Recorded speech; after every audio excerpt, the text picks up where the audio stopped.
Phoenix, it may not have been altogether surprising that Rob Gronkowski decided to retire from professional football. After all, he gave it serious consideration a year ago at this time, but it was nevertheless a shock to the system for most observers when the all-world tight end made his announcement late Sunday.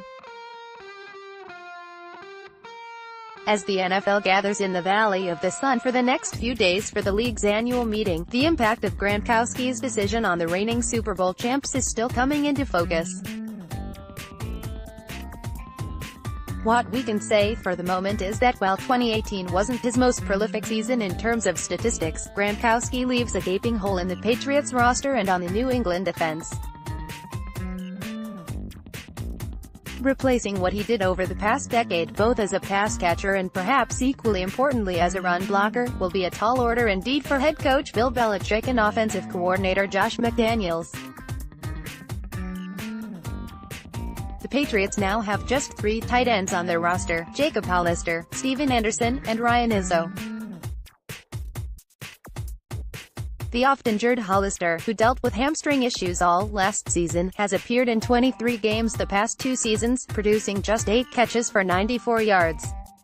Anderson, mostly a practice squad contributor in 2018, has only slightly more on his resume, but his 36 career catches for 435 yards came entirely in the 2016 and 17 seasons, when he played for the Houston Texans.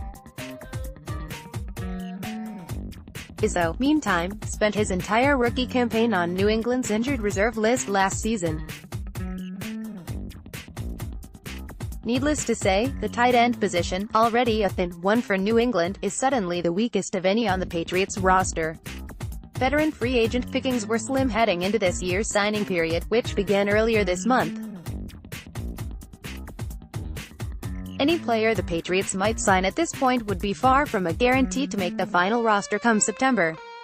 New England could try to shop around for a willing trade partner to acquire a more proven veteran than currently exists on the roster. However, Belichick, McDaniels, and personnel boss Nick Caserio may now have to focus their attention on the upcoming NFL draft, where a number of blue-chip talents are intriguing tight end prospects. QB Tom Brady now has one less favorite target to rely on to help him generate offense in times of trouble. Whatever the champs end up doing this offseason to mitigate the loss of Gronkowski, it may not be enough to fill the void. Plus, with wide receiver needing an infusion of talent as well, New England's offense could have an entirely different look and feel as the Patriots attempt to defend their title in 2019.